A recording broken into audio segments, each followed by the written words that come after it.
Bonjour, bonjour. C'est l'interview du journal de bord professionnel. C'est la troisième fois que je fais cet exercice avec des personnes qui ont soit suivi le programme du journal de bord, soit qui se sont lancées eux-mêmes dans un journal de bord. Donc, je suis super contente de passer ce moment avec Fabienne, qui est une participante à la première cohorte du journal de bord. Donc, ça fait déjà 1 an que tu as commencé le journal de bord professionnel. Alors, avant qu'on plonge un peu dans ton univers et que tu nous racontes un peu ton histoire par rapport à cet outil, je veux juste faire une petite présentation rapidement de ce que c'est le journal de bord professionnel. C'est un carnet dans lequel je collecte les moments que j'ai passés au travail. Donc, voilà, c'est ça exactement. Fabienne nous montre déjà son petit format. Et donc, en fait, le but, c'est de dessiner sur une page, ça peut être plus de pages si on veut, mais de dessiner des moments que l'on a passés au travail pour en garder une trace et se voir progresser dans son travail. Et voilà. Et donc, le fait d'utiliser le dessin, ça ouvre des nouvelles perspectives. Et j'en parle souvent sur les réseaux sociaux de mon propre journal, mais je trouve ça intéressant d'avoir les perspectives d'autres personnes et de savoir ce que ça déclenche dans leur quotidien. Donc aujourd'hui, c'est avec Fabienne qu'on va en discuter.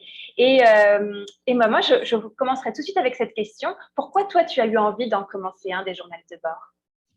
Alors, la première chose, c'est que j'étais dans un état, dans une situation professionnelle floue et confuse. Je ne savais pas trop où j'en étais.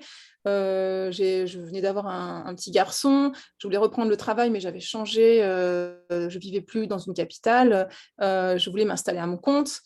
C'était énormément de choses nouvelles et je ne savais pas par où commencer. C'était voilà, une période assez intense. Et quand j'ai entendu parler du journal de bord, au début, j'étais attirée par le dessin parce que je travaille dans la communication, donc je voulais... en fait, Claire, tu m'as fait découvrir le sketchnoting, en fait, et j'ai trouvé ça absolument génial. Et c'est à partir de cette conversation-là que tu m'as parlé du journal de bord et où je me suis dit, non, attends, émotionnellement, je suis perdue, je ne vais pas bien et j'adore tout ce qui est visuel. On m'a toujours décrit comme quelqu'un qui était sensible à la beauté artistique. Et d'ailleurs, j'écris dans mon temps libre une fiction. Donc, je me suis dit, allez, ouais, je me lance. Voilà, ça a été ça ma motivation. C'était ça ta motivation, c'est génial. Et tu as donc, de ce que j'entends, c'était pas quelque chose de naturel, le dessin. C'était une nouvelle porte qui s'ouvrait à toi, là. Oui, c'était complètement une nouvelle discipline. Le dessin m'attirait du fait de mon travail. Je reconnaissais vraiment, j'étais déjà une convaincue de l'intérêt du dessin pour communiquer. Mais vraiment, ce que ça m'a apporté, le journal de bord, c'est de me rendre compte que c'est utile pour soi, pour avancer dans sa propre vie, comment ça organise les idées dans le cerveau. Voilà, c'était vraiment effectivement quelque chose de neuf de me retrouver moi avec un stylo, enfin des crayons, et de dessiner. Alors, est-ce que tu voudrais nous montrer un peu ton journal pour qu'on puisse Oui, un peu alors je vais vous plonger dans ton montrer. univers? Oui, alors donc le premier journal de bord, j'ai suivi ton conseil. Je ne savais pas quel format entrer. Et du coup, tu m'as dit, tu prends juste des feuilles et tu dessines et puis tu découpes autour après. Donc, j'ai après tout mis dans une petite pochette que j'ai peinte à la main et ça ressemble à ça. Il y en a de toutes les tailles. Ça, Ouais. c'est donc mon premier journal de bord. Alors, l'intérêt d'avoir fait des feuilles toutes seules, c'est que j'ai pu vraiment décorer sans trop me poser de questions. Voilà, donc ça, c'est tout. Ça, c'est tous les exercices qu'on a fait ensemble, ce que tu nous as présenté. Mhm. Je crois que... Oui, et du coup, c'est pas très à l'endroit. Non, mais c'est parfait. On arrive à suivre. Oui, Voilà. oui, ouais, ouais, ouais. Alors là, tu parlais de mon univers. Là, Oui, un exercice, c'était la plante. Et là, c'était un épisode personnel. Donc, en fait, étant maman et devant retourner au travail, il y avait énormément. Ça s'est très vite rejoint parce que j'avais du mal à me libérer du temps. Donc, j'étais très souvent le besoin de dessiner, en fait, ce qui se passe dans mon quotidien. Donc là, c'est une histoire de maison, ça n'a rien à voir avec... Mais ça a quand même un rapport quand même. Donc, j'étais très énervée ce jour-là. Et je me souviens que tu m'avais dit que c'était très expressif et tu l'avais mentionné par la suite. Donc là, ouais. c'est un roadmap. Ça, c'est un chemin de pensée où en fait j'étais triste et puis vous voyez à la fin c'est tout ensoleillé, c'est tout joli et enfin joli, enfin de bonne humeur et ça c'est typiquement je trouve que ça représente très bien ce qu'apporte le journal de bord parce que j'avais pas du tout prévu de faire cette planche comme ça. Simplement le fait de dessiner m'a fait passer du noir au joyeux. Ouais, Voilà. Et ça te j'ai faisait trouvé prendre du recul en fait, le fait de le poser sur le papier, ça te permettait d'avoir de la clarté que seulement dans la pensée ou juste de l'écriture? Est-ce que tu penses que tu serais arrivé au même résultat de clarté? Non, non, parce que, et ça, je peux le dire sincèrement, parce que j'écris encore mon journal à peu près tous les jours pour y voir clair dans ma tête. Et c'est deux activités qui se complètent. C'est deux choses différentes. Le dessin, en fait, je ne me suis jamais posé la question, est-ce qu'il y a des jours où c'est du dessin, des jours où je décide d'écrire? Je ne saurais pas te dire, en fait, mais pour répondre à ta question, je ne serais pas arrivée au même résultat parce que, en fait, ce qui est extrêmement, j'ai presque envie de dire jouissif, jubilatoire dans le dessin, c'est qu'on voit le résultat. On n'a pas besoin de lire, on n'a pas besoin de se plonger dans le récit de chaque chose. Il y a très peu d'efforts à faire. On regarde immédiatement, on est séduit par des formes, des couleurs. Il y a une expression qui est instantanée. Et ça, en tant que personne un peu perdue, ça m'a beaucoup aidée. Et surtout, le journal de bord professionnel, ça m'a permis de redonner du plaisir dans mon travail. Parce que c'est vraiment super agréable de dessiner. Moi, ça faisait très longtemps que je n'avais pas dessiné, enfin, pas depuis que j'étais enfant. J'ai toujours acheté des crayons, des stylos, mais sans jamais m'en servir parce que je ne savais jamais quoi faire. Donc, il y avait un peu un désir qui était là, mais il y a pas du tout, vous voyez, il n'y a pas besoin de savoir dessiner. C'est des choses voilà, très simples. Et on utilise son imagination, on met autour. Donc là, c'est vraiment tous les exercices que tu nous as fait faire. Donc, c'était vraiment très, très bien d'avoir un support de vous allez dessiner à peu près ça, et après autour on l'approprie en racontant un peu nos histoires. Donc là voilà, tu vois, c'est un autre format, c'était un peu 16/9, et c'est d'ailleurs pour Ouais. ça que j'ai fini par acheter ce bloc-notes. Alors je l'aimais bien parce qu'il est petit et que j'ai tendance à beaucoup me déplacer, hein. Il y a quand même un côté pratique. Oui, ça c'est mes ingrédients, et puis ça c'était le jour de la fin. Le jour de Donc la voilà, fin. c'est quand même voilà, donc ça c'est le journal que j'ai fait avec toi, donc on Ouais. l'a fait ensemble. Voilà, je ne sais pas si tu veux qu'on revienne Bah dessus. oui, en fait, moi, ce que je trouve intéressant, c'est que effectivement, des fois, choisir un carnet, c'est un engagement qu'on prend avec Exactement, soi-même. oui. Et c'est ce que je propose effectivement dans le programme, c'est de prendre le temps de choisir son format et qu'on peut très très bien commencer par juste des feuilles volantes. Et je suis super contente de t'avoir justement aujourd'hui sur ça pour montrer que pour juste voir si ça nous plaît, si ça nous intéresse, de commencer avec des feuilles volantes. Et après, je trouve ça génial que finalement, par cette technique, tu as trouvé le format du carnet que tu voulais prendre, en fait. Oui. Parce que sinon, tu serais allé en papeterie, tu aurais acheté un carnet et peut-être que tu aurais senti une frustration parce que le format qu'on s'imagine n'est pas forcément celui qui sera le plus adapté à notre réalité et de notre fonctionnement. Et donc je suis intéressée maintenant, quand tu as acheté ton carnet, est-ce que tu sens une différence entre l'étape des feuilles volantes et le carnet? J'étais rassurée quand même de passer au carnet parce que c'est des feuilles volantes, c'est pas très pratique à Mm. sortir. Quand je voulais le montrer, par exemple, à mes neveux et nièces, parce que j'étais tous fière d'avoir fait mon œuvre, c'était un peu pénible. Donc, je le mets dans un truc, voilà, avec. Ouais, J'ai sorti pour l'entretien avec des petites. Mais c'est pas la même chose. On a envie d'avoir le toucher, on a envie d'avoir ça qui. Voilà, c'est vrai là. Et puis, comme je me suis jetée dedans sans y réfléchir, c'était un papier de mauvaise qualité. C'était un oui, truc, ça a un air de truc à dessin, mais c'était acheté chez un truc vraiment voilà, premier de prix, bas de quoi. gamme, c'était Ouais. vraiment pas cher, c'était tout ce qu'il y avait de disponible. Donc, déjà d'être passé sur un vrai format, enfin, voilà, enfin, juste de la regarder, on voit que c'est de la bonne qualité, à toucher, c'est agréable, c'est beaucoup plus lisse. Donc, déjà, quand je suis entrée dans une papeterie en me disant cette fois-ci que je m'engage, j'étais déjà plus dans le plaisir et voilà. Donc, voilà, puis c'est assez cher quand même, hein. La bonne qualité, celui-là, je l'ai payé 15 euros. Et c'est pour ça que c'est bien, je suis contente d'être passée par l'étape feuille volante parce que, par exemple, pour moi, écrire, quand j'écris mon journal, c'est du A4. C'est comme ça. Mhm. C'est vraiment, on m'a offert des jolis petits carnets que j'emporte pour voyager, mais ça m'embête parce que je finis par du A4, il me faut du A4. Donc voilà, j'étais contente de m'être décidée sur un format. Et Ouais. puis, le format, il est ce qu'il est. Des fois, c'est vrai que c'est peut-être pas assez grand, mais j'apprends à faire des fresques, en fait, hein, de le faire sur plusieurs pages. On joue avec un format une fois qu'on l'a. En fait, on finit par se... alors, est-ce que j'ai des exemples de double page? Oui. Non, j'en ai pas. Bon, mais je vais quand même vous montrer. Alors, voilà, c'est pas très joli par rapport à l'étape où je faisais tes exercices parce que je le faisais vraiment pour moi. Il y avait un côté plus, une émulsion à être tous ensemble, à se présenter nos dessins. Voilà, c'est vrai que maintenant, je suis plus à un stade où quand je dessine, ben, je me sens mieux d'avoir dessiné et je sens moins le besoin de le rendre beau après. Alors, quand je le Ouais. montre maintenant, je suis là, bon, c'est un peu dommage quand même, mais il y a quand même un truc dont je suis fière. Ah oui, ah si, j'en ai une double page, attends. Ah. C'est pas rien. Je Yeah. travaille donc dans les finances durables et Ok. j'ai découvert l'intégrale des bandes dessinées Cousteau qui ont D'accord. 30 ans, qui sont magnifiques, qui sont très très belles et qui m'ont apporté des réponses à mon questionnement sur comment aborder les finances durables, les gens qui n'ont pas envie de changer, le capitalisme, tout ça. Voilà, ça m'a fait énormément de bien d'être tombée là-dessus et j'en ai fait une petite fresque. Voilà. Donc ça, Waouh, c'est un c'est exemple. génial.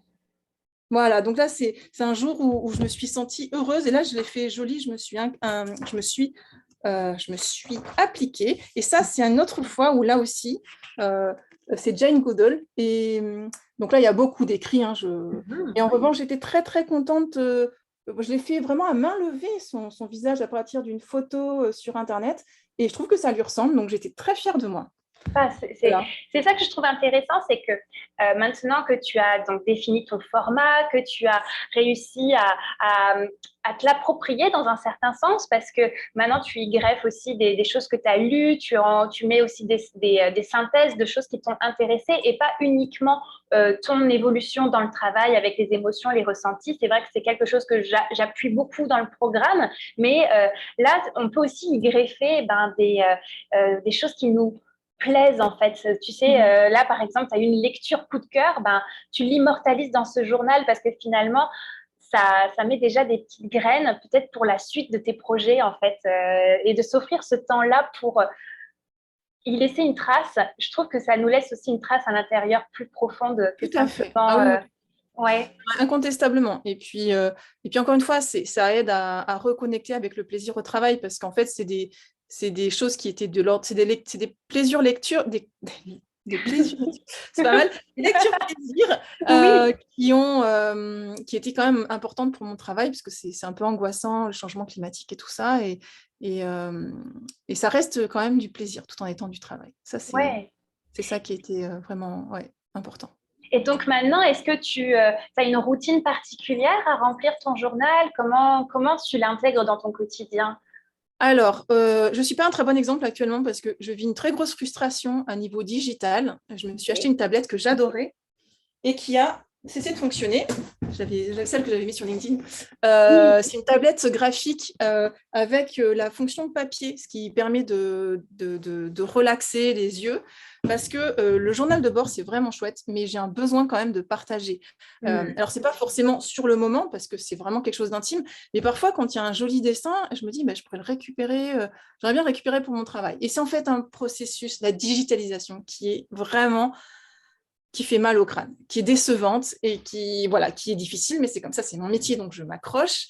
Et ça a un peu monopolisé ce mois-ci où je cherche à tout prix une nouvelle tablette à résoudre ce problème et j'ai plus beaucoup dessiné en me disant je me concentre sur ce problème, il faut que je le résoudre.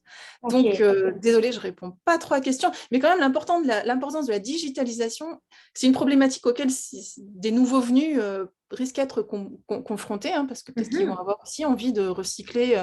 Je veux dire, des fois, on dessine pour soi et puis je me rends compte qu'il y a des choses vraiment belles et utiles qui en ressortent. Donc voilà, c'est quand même une thématique un peu importante. Oui, bah, Euh, je trouve que le journal, en fait, pour moi, c'est une citation que j'aime bien dire, c'est le dessin, ça nous permet de reconnecter à soi pour mieux reconnecter à l'autre.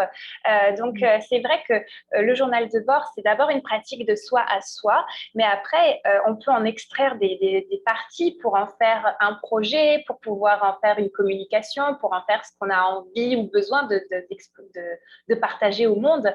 Donc oui, je comprends ce besoin-là de passer par le digital et de chercher des avenues pour ça. Donc, c'est un bon point, effectivement. Mais sinon, oui, pour la routine, sinon, je ne dessine pas tous les jours, ni même toutes les semaines. J'ai pas vraiment de routine. Mais c'est vrai Mhm. qu'assez régulièrement, quand je me sens de mauvaise humeur ou un peu triste, je sais que j'ai cet outil-là. Ça va être plutôt à ce moment-là que je vais me dire, cette fois-ci, je le fais. Ou si je me dis, tiens, ça fait cette semaine, je n'ai pas dessiné, c'est dommage. Donc, je le fais. Tu fais. Donc, de ce fait-là, ton journal, il est posé sur ton bureau ou, parce que Alors, pas généralement, vraiment de bureau, en fait, je travaille de la maison, donc c'est un peu compliqué. ok. Et je me suis acheté une jolie valise à l'ancienne. Oh, Et c'est là-dedans que j'ai tous mes trucs. Parce qu'il ne faut pas qu'on fils, j'ai mon petit bébé qui adore, forcément, il adore dessiner, quoi. bah oui. Donc, il y a tout mon bazar, c'est joli et tout. Donc, c'est fermé et ça se ferme à clé. Donc, voilà, c'est pas sur mon Génial. bureau, c'est protégé, à l'abri. Ce que j'ai quand même à peu près à disposition, c'est ça. Donc, ça, ce Ok. sont mes crayons, mes stylos de couleur. Et donc, toi, tu utilises vraiment des feutres, c'est ça, c'est des mines feutres des deux côtés, il me semble, hein, c'est ce genre de Exactement. choses. Ah Voilà, ouais, donc là, je ne connaissais pas avant de me mettre au journal de bord. Un coin où on dessine et l'autre ouais. coin où on fait les ombres. C'est un côté pinceau, donc on fait des aplats. Et c'est très, très joli. Et j'ai fait la formation sketchnoting du coup de Vanessa François, qui m'a offert un super surligneur Newland gris qui fait des ombres, mais alors d'un professionnel, enfin genre des trucs Tout qui ça. font tout moche, des trucs que je fais qui sont tout moches, et en fait, au final, c'est joli juste grâce à l'ombre de ce stylo. De ce stylo. C'est le stylo magique. Ok, Voilà, génial. voilà, c'est une grosse pointe pinceau, et c'est Waouh. très clair en fait, c'est un gris très clair. Au début, je suis là, je suis pas sûre, et c'est génial. D'accord. Eh, mais c'est C'est ma génial. touche waouh. Voilà, c'est ma touche waouh. On a besoin de matériel. J'aime ça que tu apportes. Enfin, le journal, c'est on garde une trace, mais il y a aussi quelque chose de multisensoriel dans ce que j'entends aussi. Tu l'as vraiment capté ça, le côté, comme tu disais, le toucher du papier, les couleurs, les feutres qui vont donner des effets, qui vont faire embellir nos messages. Ça paraît futile, mais le matériel, il y a quelque chose de particulier qui se crée. C'est quand même le lien conducteur qui va nous permettre d'exprimer nos pensées, nos idées. Donc, c'est important de choisir son matériel en conscience, je trouve. Ouais, oui, j'ai eu un peu une frenzy, je pense un peu comme tout le monde, où j'ai acheté Ouais, des tonnes de stylos, voilà, parce que c'est pas ruineux, c'est du haut de gamme, ça coûte un peu cher, mais c'est vrai qu'on peut très vite se faire plaisir avec un super beau stylo à 2,50 €, tu vois, ou ouais. 3 €, c'est déjà cher, mais enfin, pour un stylo, je veux dire, mais allez, c'est pas grave, finalement, dans le porte-monnaie, ça pèse pas très lourd, quoi, mais ouais, là, c'est vrai que le matériel, on y prend assez vite goût, et c'est du plaisir. Et c'est du plaisir, ça vient aussi enrichir. Et je trouve que au fur et à mesure aussi, on s'approprie. Il y a des couleurs qui vibrent plus avec nous. Il y a des styles de feutres, d'ancrage, etc. Donc, c'est ça que je trouve assez intéressant avec la pratique du journal de bord, c'est que en même temps, on est là en train d'apprendre à s'observer au travail ou à observer le travail d'une manière qu'on nous a jamais appris à observer le travail de cette manière-là. Et en même temps, il y a ce côté graphique, artistique, qu'on peut vraiment avoir un espace pour explorer cette discipline aussi que quand on est adulte, parfois, on a plus de mal à reconnecter avec cette part-là de nous. Tout à fait, et même si je peux aller encore plus loin Ouais, dans le côté même limite mystique, mais on était plusieurs à avoir fait dans le groupe Facebook là, de la cohorte, à avoir fait cette même remarque, c'est que quand on dessine quelque chose, c'est pas que ça a tendance à arriver, mais c'est comme si ça s'imprimait davantage dans notre cerveau et qu'on devenait beaucoup plus sensible à ce qui va se passer ensuite et alimenter cette image, en fait. C'est vraiment... et du coup, il y a eu des effets, j'ai plus d'exemples, mais de synchronisation ou de ouais. coïncidence, où je m'étais dit, mais c'est bluffant quand même. Et je ne crois pas que ce soit magique, je pense juste que ça démontre à quel point ça nourrit quelque chose, le dessin nourrit quelque chose de l'esprit qu'on a un peu perdu. On vit Hmm. dans un monde très abstrait. En tout cas, mon travail, je suis rédactrice, est très abstrait.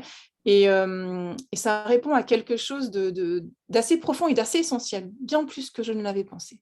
Ouais, c'est un bon point que tu amènes là parce que je suis toujours moi-même étonnée quand tu vois, des fois, je dessine des choses dans mon journal et puis d'un coup, ça vient.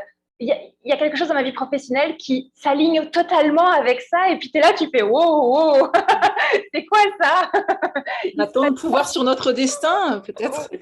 Donc, c'est vraiment intéressant de vivre ça et puis ça devient même un jeu et de ce fait-là, ça motive aussi, je trouve, un peu à le remplir parce que tu te dis, bah, allez, on va continuer à documenter parce que si ça a des choses qui vont peut-être se mettre en vie, bah écoute, allons-y, quoi. C'est, c'est intéressant. Et toi, est-ce que tu as découvert par ce journal-là? Est-ce que maintenant, tu te sens comment avec ton travail grâce à ce jour? Enfin, est-ce que ce journal... Attends, ma question n'est pas très claire du tout là. Attends. C'est plutôt, tu parlais que tu avais commencé le journal parce que tu te sentais un petit peu perdu dans ton travail. Et maintenant, comment tu te sens avec ton travail et ta relation avec le journal? Je continuerai un peu là-dedans. Disons que j'ai un peu accepté que ça ne sera pas simple, que ça va être le chaos, qu'il y a beaucoup d'incertitudes, que je vais avoir des échecs, qu'il va falloir rebondir, qu'il va falloir se former, se remettre en question. Ça m'a permis d'accepter, on va dire, le fait qu'il n'y a pas toujours de réponse et qu'il faut faire avec. Tant qu'on a de quoi manger, ben, il y a aucun drame. Donc, ouais, je pense que c'est ça qui décrit le mieux. C'est vraiment un accompagnement. Je ne pense pas que ça a été une épiphanie qui m'ait fait dire ah, je veux faire ça, c'est sûr. Mais en même temps, si, c'est bête de dire ça parce que voilà, je suis rédactrice et vraiment, je me rends compte à quel point la dimension visuelle est hyper importante pour moi et ça fait partie des choses où je me suis dit, ça suffit, les mots, j'ai besoin de me former au niveau visuel aussi. Donc, c'est quelque chose que je suis en train d'aborder. Bon, à distance parce qu'il faut vraiment que je vive d'abord de ce que je sais faire, n'est-ce pas? Mais oui, ça m'a vraiment ancré dans le besoin du beau, de l'esthétique et du facilement partageable.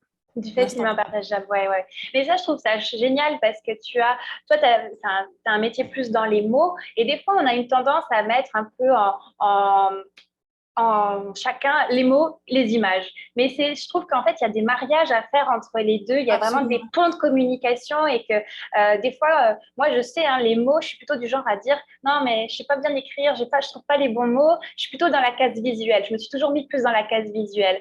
Mais en fait, par le journal de bord aussi, comme on y met des mots, il n'y a pas que du dessin.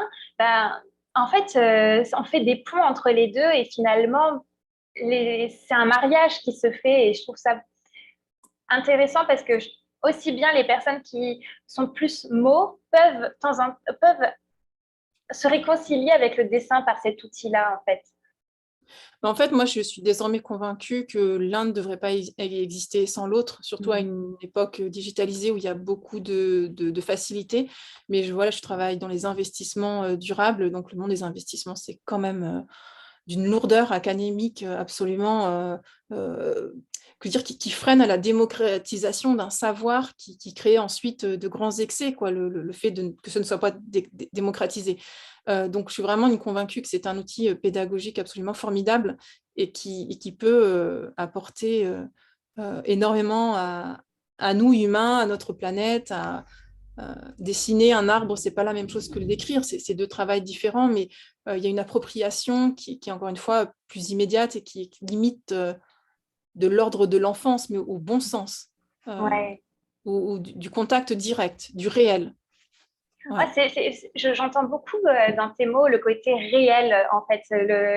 C'est intéressant Mm. que c'est un mot enfin, le côté tangible, réel, par le dessin, c'est comme si ça ancrait beaucoup plus cette dimension-là en toi. Tout à fait, non, c'est vrai, je m'y attendais pas parce qu'on considère le dessin comme quelque chose d'enfantin dans le sens irresponsable, pas dans le bon sens du terme. Mhm. Et je me suis rendu compte que c'était au contraire quelque chose de très responsable, le dessin, et qui amenait énormément. Ah, c'est beau, j'aime ça. Merci. Je trouve ça toujours intéressant de voir qu'est-ce qui nous capte tous en tant qu'individus par rapport à cette pratique, parce qu'on a tous des points de contact par rapport à ça, et j'aime cette dimension-là que tu nous amènes. Et, euh, et puis voilà, bah, c'est quoi, enfin, ce serait quoi, toi, le conseil que tu donnerais à quelqu'un qui hésite à commencer un journal? D'y aller sans inhibition, en tout cas. Je ne savais pas dessiner, il n'y a pas besoin de savoir dessiner, c'est, je pense, le message le plus important. Je pense que c'est surtout une question de sensibilité. Il y a des gens qui sont plus sensibles à l'écoute, qui sont sensibles à d'autres dimensions, et peut-être qu'à eux, ça ne leur correspondrait pas, mais encore, je trouverais ça surprenant. Je ne connais personne, parce que je m'intéresse maintenant au sketchnoting, à la pensée visuelle, le nombre de gens qui n'y connaissaient, enfin, qui ne pensaient avoir aucune sensibilité, euh, et qui en ont développé une et même en sont devenus professionnels, est énorme. Donc, je pense que ça, encore une fois, ça répond à un besoin fondamental. Et, euh, et ouais, c'est vraiment mon conseil, c'est d'y aller sans inhibition. Dans la mesure où vous avez un questionnement, ça suffit. Je pense que c'est Ouais. la seule chose. Il y a un crayon et un papier, oui. Ouais, c'est ça. Puis après, ouais, c'est intéressant. Ouais, vraiment. Merci. Je trouve que tu apportes vraiment une réconciliation un peu dans tout ça. J'aime cette approche-là. Et puis, je suis tellement heureuse d'avoir pu te voir en fait évoluer par rapport au début où toi, vraiment, le dessin, c'était vraiment une nouvelle aventure. C'était vraiment pas quelque chose que tu avais abordé et tu t'es lancé là-dedans, tu as fait confiance au processus et maintenant, ben, tu as même suivi après des formations, tu es allé plus loin alors que tu n'y pensais même pas vraiment, c'était pas l'idée de base. Et tu as suivi un processus et maintenant, ben, tu vois même des mariages à faire dans ton travail avec ça. Alors, je trouve ça vraiment génial parce qu'à la toute base, tu es venu dans ce programme-là, enfin dans ce journal, avec l'idée de juste essayer d'avoir un peu de clarté dans ton travail. C'est Et donc, ça, c'est un bon résumé. c'est vraiment intéressant. Enfin, comme quoi, sortir de sa zone de confort, en fait, et d'aller tester des nouvelles choses. On ne sait jamais ce que ça va réveiller en nous, en fait. Je crois que c'est ça. Tout à fait, oui. Ouais. Bah, Je te suis. merci. Est-ce que on pourrait te suivre sur un réseau social particulier si on a envie de voir un peu ton travail, aussi bien dans la rédaction ou autre? Est-ce que je mettrai les liens en barre d'infos de la vidéo, mais si tu veux juste nous en parler rapidement, enfin, Oui, je suis présente sur LinkedIn, ouais, réseau professionnel, parce que voilà, encore une fois, c'est là où je vais me démarquer, et voilà. Et du coup, oui, j'ai posté une espèce de vidéo de la tablette, enfin, la dimension digitalisée, de comment je commence à mettre en place une dynamique pour pouvoir communiquer dans le monde de la finance durable d'une façon plus visuelle. d'accord, Voilà, super. c'est Et un donc tout domaine ça, adapté. c'est sur LinkedIn qu'on pourra retrouver tout ça. Mm, Parfait, tout à merci. fait. Génial. Merci à Bon, toi, bah, Claire. merci beaucoup et puis ben, à bientôt. À bientôt. Merci, au revoir. Ciao.